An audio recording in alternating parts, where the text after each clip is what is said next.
everyone, my name is Melissa, and if you're interested in cross stitch, quilting, and taking time to be creative, then you're in the right spot. Thanks for joining me today for Flosstube number 6. Welcome today. I'm so excited to spend a little bit of time with you to share what I've been up to. I have some a cross stitch finish, some WIP progress, some new starts, a little bit of haul to do some finishing, and then some quilting progress to share with you. I also have a giveaway to announce, and then maybe we'll talk a little bit about my future plans. So the first thing I'm really excited to show you is this finish. This is a hands-on design mystery stitch along from December of last year, 2021, and it's called Cookie Exchange. And so it came out, I believe, in 3 parts. I have some of the supplies to finish this, but I'm not quite ready to do that yet.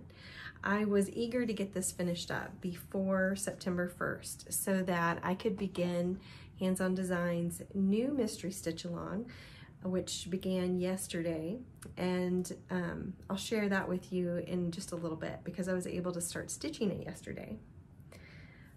I also worked on my Woodland Sampler. This is the August block, and cute little skunk. It was so fun to see him come together, or her, him or her. Oh, that's this Woodland Sampler and the Cookie Exchange those both were the 2 goals that I had set for myself this month, to get that one, the Cookie Exchange, finished, and to get the August block complete. I'm hoping to get the Woodland Sampler completed by the end of the year, and if I do 1 block for the rest of the year, I'll be right on target. So let's see what else I have. Here is my new start.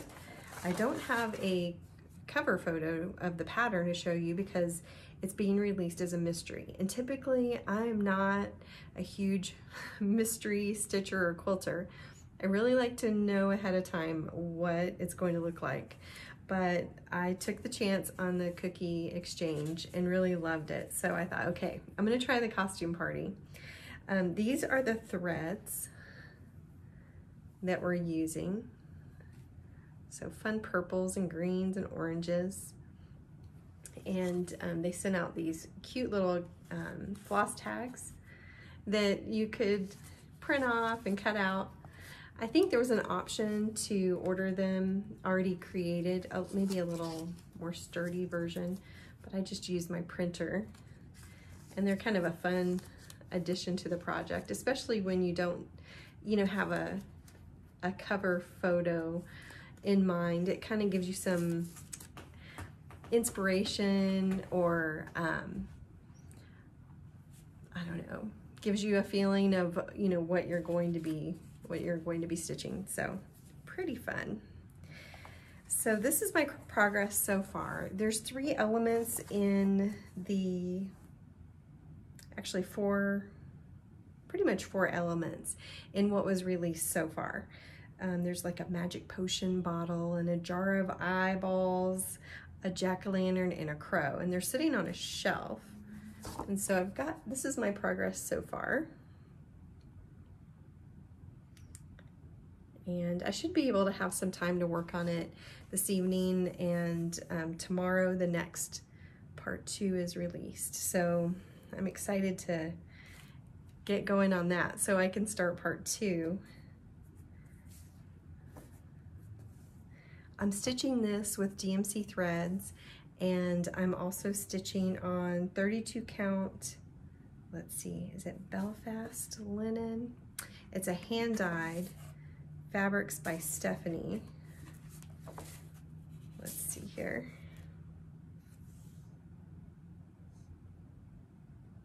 Yes, Fabrics by Stephanie.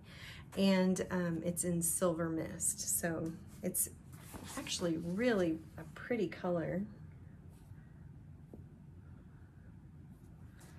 So that's pretty fun.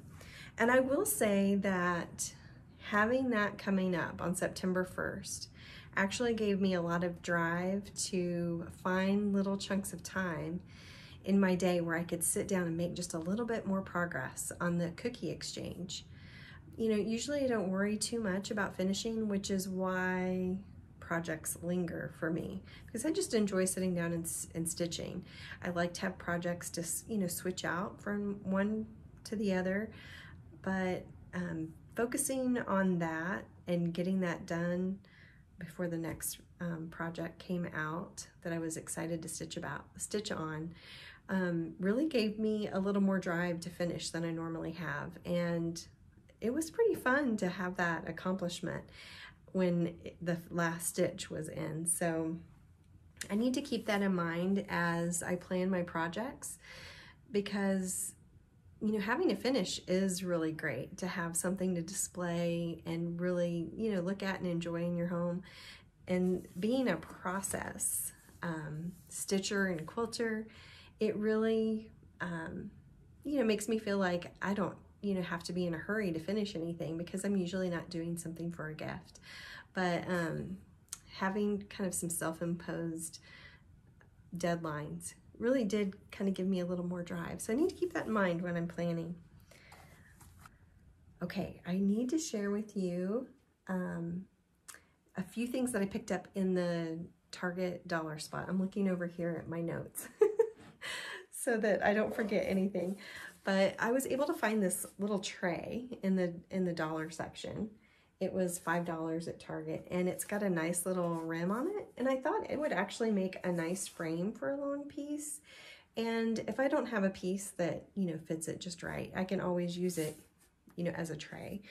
And then I found this, and I thought the little Halloween piece from Puntini that I stitched and finished, I think I showed you in the last episode. I think it'll fit great on here. And in fact, I picked up 3 of these because there are some stitching with the housewives pieces that I think may go really nicely on this. So I can paint that or just cover it up with a stitched piece, or even flip it over to the other side. So I also had this little, I don't know what you call this. I call it like a little paddle board. It was just $1. And it's got a little saying on it, but I think that I could do a small finish on it. And this one is the one I'm kind of excited to try out. I have some stitch cards it's Lori Holt stitch cards that I got at Fat Quarter Shop that I think they may fit on here. I'm not sure, but I'm gonna try this out. This was in the dollar spot, and it actually has like legs that you can screw in and attach here. And then I think maybe you can add another tray underneath this, kind of stack them up. But I'm not really interested in this, but I thought the depth of this side might be enough to accommodate those little square stitch cards. I'm not sure yet. So I'm thinking maybe like a little container to hold teas. But I don't know, we'll see. I have to play around with that a little bit. Okay, so that's all of the haul. I'm thinking ahead about finishing things. So now I want to share with you some of my quilting things that have been going on. So I've been working on this quilt. It's called Off the Rail, and it's by Jaybird Quilts, and it's got a nice, kind of a log cabin type style of block, but it uses partial seams, which it isn't very hard at all to complete those. And I've got quite a few blocks finished, and I've gotten to where I'm trimming them. And when I started trimming them, I discovered that 3 of the blocks, I started going around the block the wrong direction. So instead of this direction, I started going this direction. And you wouldn't think it would matter, but I can tell. And so I debated unpicking and ripping those seams out and reconstructing it. But in the end, I decided that I had enough blocks to do a twin size quilt. And I've decided that I'm going to make it a lap size. And then those extra blocks that are going the opposite direction, I'm going to make a table runner for my dining room table. Because our family room and our dining room are kind of, you know, in one area. And so I think those would, you know, look pretty nice to have a long runner down the middle and have of our table, and then have you know, a quilt hanging from either a quilt ladder or a little rocking chair or something like that. So I still have a few more blocks left to make that I can add to that runner. I wasn't completely finished when I started trimming up blocks, so I think that'll work out really well. I didn't really need it for a twin size bed. I was enjoying making the blocks and thought I would keep going because I had plenty of red fabrics. I'm looking over here at my design wall. I got kind of a makeshift design wall up this week. Actually, one of my WIPs over the school year has been converting this odd-shaped dining room space into a sewing room and a place where I can stitch. And it was my office that I was teaching from at one time, but I decided to switch things up a little bit. I needed something that wasn't quite out in the open and was a little quieter so to teach in. And so we painted and got some IKEA furniture and things like that. So I'm still organizing and putting things in, you know, away and deciding where things go. I put together a design wall. At my old house before we moved, when we lived in Kansas, I had some insulation board, 2 of them, that I had put, I think it was flannel. Yes, I put flannel around it. And I'd given those to a friend, and I had some flannel left over from one of the boards, and I thought it would fit on these, but the ones that I purchased here, the insulation board, they're a little bit bigger. So I ended up pulling out a kind of portable design wall by Fawnson Porter.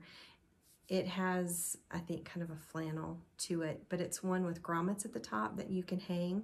And so I kind of maneuvered that up on my insulation boards and made a makeshift design wall to kind of get me through until I get flannel up on the design wall. So I was able to start laying out my quilt top to kind of see how everything worked together. So I think I'll insert a picture here so you can see what it looks like so far. I still need to move the blocks around.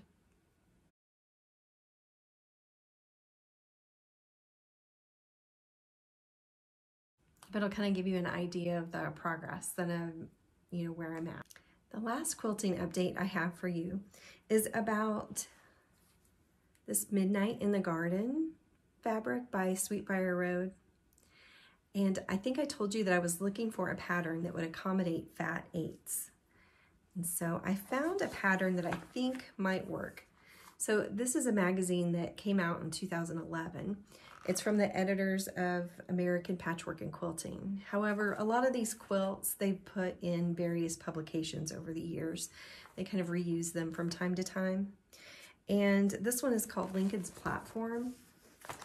And it is really meant for fat quarters, but I looked at the pieces and I think that I can cut the pieces out of fat 8s. I would just have more variety, which I love, more variety and scrappiness if I can get it in a quilt. So I'm gonna take these and add in some other low volume fabrics that kind of have, you know, will blend in with this color, these color families, and start cutting that quilt out. It probably will be later in the fall when I get to actually piecing it.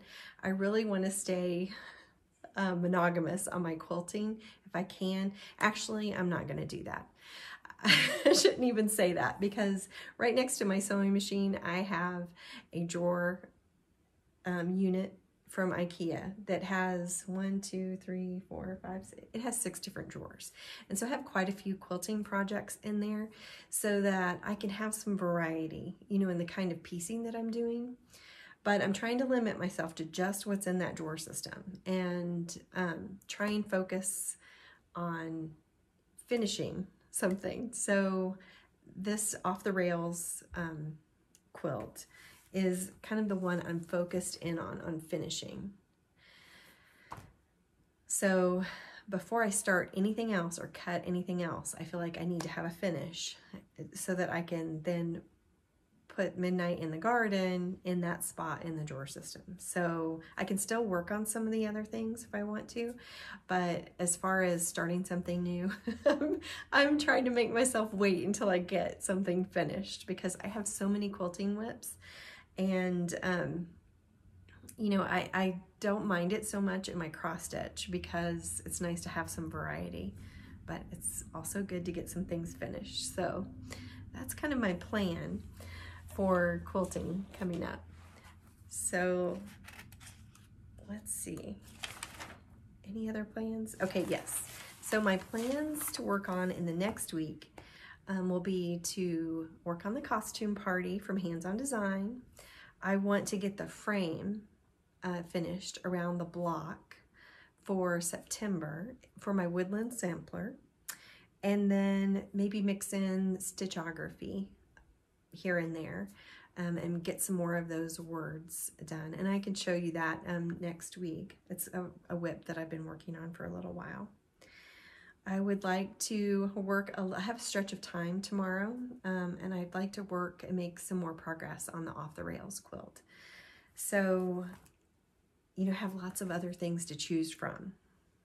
I have a sewing project from the School of Sewing book. An apron is on my agenda for sometime in September. I don't know that it'll be in the next week though. So anyway, it's fun to be surrounded by beautiful fabrics and cross-stitch designs and threads and have lots of choices of things to work on. So it's good to have plans and goals, but it's also nice to have a little freedom to kind of go with what mood you're in. So anyway, that's kind of what's on the horizon for me in the next week. I think, okay, today's Friday, so we have a holiday weekend here in the United States. It's Labor Day weekend. We'll have Monday off, and my family will be taking a trip up to Ouray, Colorado to do a little Jeep tour around some of the mountains there. So that'll be pretty fun. And it'll be a little bit of a shorter week for us, so that'll be nice. The last thing that I wanted to let you know is the winner of the giveaway. Last week, I said I was going to be giving away Lovebirds by Primrose Cottage Stitches. And Hedon commented on the last video, and you have won this pattern.